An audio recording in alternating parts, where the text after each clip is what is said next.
श्रोते वासुदेव सज्जनों, भगवान कृष्ण और बलराम जी से गोपियों की भेंट वार्ता होती है। सुखदेव जी कहते हैं, परीक्षित, एक समय सूर्य ग्रहण पड़ा। सभी लोग अपने धर्मोपार्जन हेतु कुरुक्षेत्र में गए।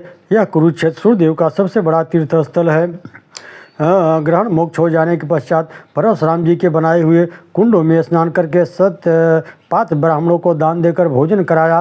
स्वयं भी सभी ने भोजन किया। कुछ देर विश्राम करने के बाद अपने अपने सहृदय संबंधियों से भेंट की। कुंती, वसुदेव आदि ने अपने भाई बहनों से एवं माता पिता से मिलकर एक दूसरे से कुशल क्षेम पूछा।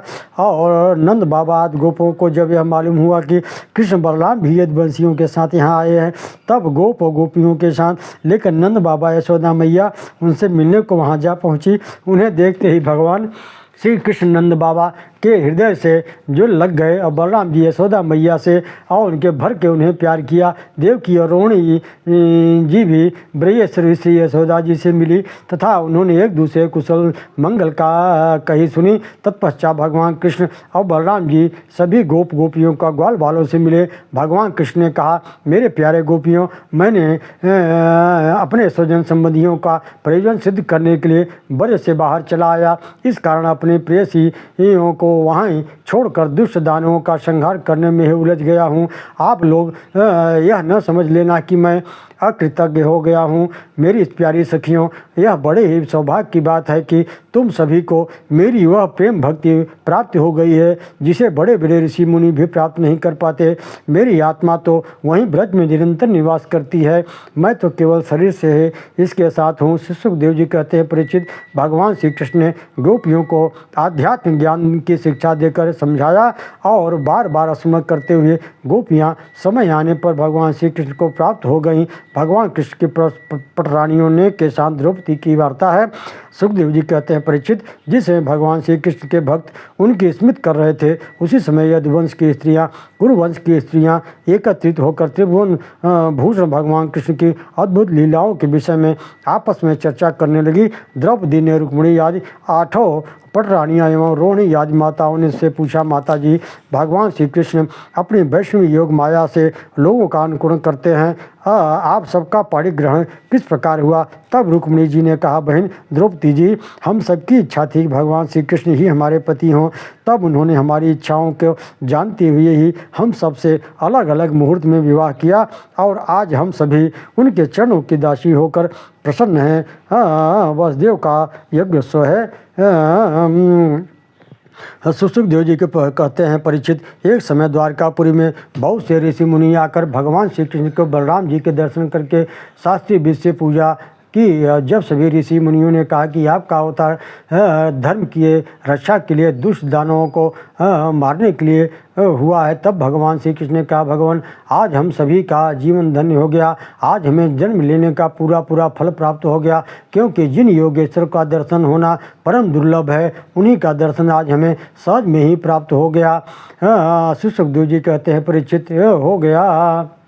कहते हैं, परीक्षित, भगवान श्री कृष्ण की ज्ञान संपन्न वार्ता सुनकर सभी ऋषि मुनियों ने साथ साथ करके उनकी प्रशंसा की। हे पर ब्रह्म, ब्राह्मण ही वेदों के आधारभूत हैं, आप की उपलब्धि कराने में सक्षम हैं, इसलिए आप ब्राह्मणों का सम्मान करते हैं। इसी कारण आप ब्राह्मण भक्तों में अग्रगण्य हैं। यह बड़े ही सौभाग्य की बात है कि आज हमें आपका दर्शन प्राप्त हुआ। भगवान, हम आपके भक्त, आप हम पर अनुग्रह कीजिए। सुखदेव जी कहते हैं, परीक्षित, ऋषि मुनि भगवान श्री कृष्ण की स्तुति करके अन्य राजाओं से अनुमति लेकर अपने अपने आश्रमों को जाने लगे, तैयारी करने लगे।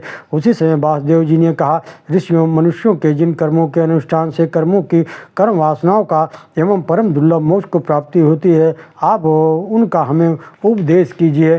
परीक्षित, तत्पश्चात उन ऋषियों ने भगवान श्री कृष्ण, बलराम जी और सभी राजाओं के सामने वसुदेव जी को संबोधित करते हुए कहा, कर्मों के द्वारा ही कर्म वासनाओं और कर्म फलों का नाश करने का सबसे सरल उपाय है।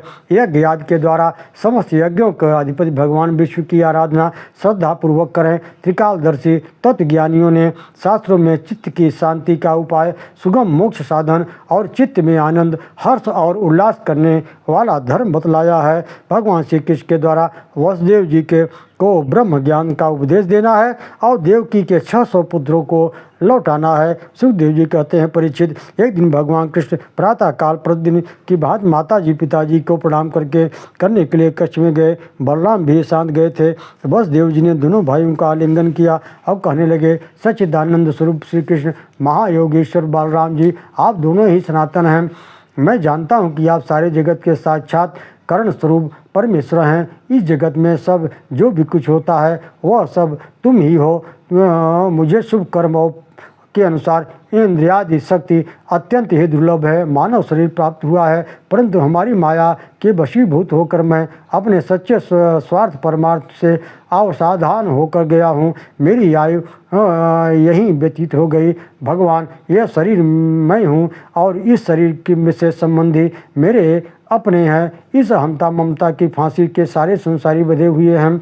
मैं जानता हूँ कि आप दोनों ही मेरे पुत्र नहीं हैं। संपूर्ण प्रकृति जगत के स्वामी हैं एवं पृथ्वी का भार उतारने के लिए आपका अवतार हुआ है और दीन जनों के परम हितैषी शरणागत रक्षक भी आप ही हैं। मैं आपकी शरण में हूँ। पिताजी, आत्मा तो एक ही है, परंतु वह अपने ही गुणों के सृष्टि कर लेती है। गुणों के द्वारा बनाए हुए पंचभूतों में एक होने पर अनेक, स्वयं प्रकाश होने पर भी दृश्य, अपना स्वरूप होने पर भी वह अपने से भिन्न, नित्य होने पर भी अनित्य और निर्गुण होने पर भी सगुण के रूप में प्रतीत होती है। सुखदेव जी कहते हैं, परीक्षित, भगवान कृष्ण के वचनों को सुनकर वासुदेव जी की बुद्धि सभी प्रकार के द्वंद्वों को छोड़कर एक परब्रह्म परमात्मा में ही स्थित हो गई। वे आनंद मग्न होकर निसंकल्पित मौन होकर बैठ गए। उन्हीं के पास देवकी जी बैठी हुई थी। उन्होंने जब से सुना था कि उनके पुत्रों ने दक्षिणा के रूप में गुरु माता के कहने पर उनके मृत पुत्र को ला कर दिया। अपने उन पुत्रों को स्मरण करके कंस के द्वारा मार दिए गए थे।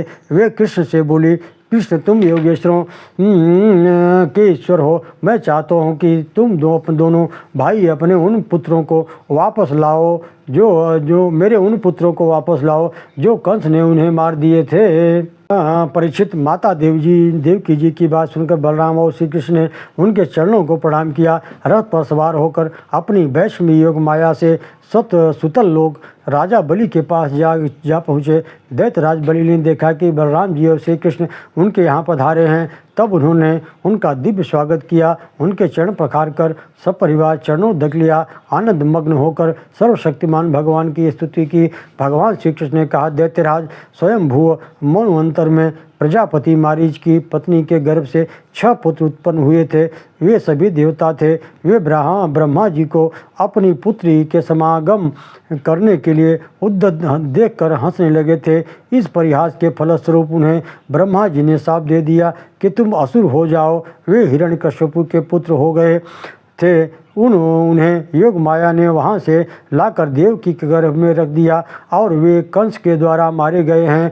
हे दैत्यराज, जब अब माता देवकी उनके लिए बड़ी शोकातुर हो रही हैं और वे इस समय तुम्हारे पास हैं, इस समय उनके नाम है स्मर, उद्गीत, परिष्वंग, पतंग, क्षुद्र, भृत और घृणी। उन्हें यहाँ से ले जाकर हम माता देवकी को शोक दूर करेंगे और वे शाप से भी मुक्त हो जाएंगे। परीक्षित, उस दैत्यराज बलि ने भगवान की पूजा की। इसके बाद बलराम श्री कृष्ण उन बालकों को लाकर द्वारका लेकर लौट आए।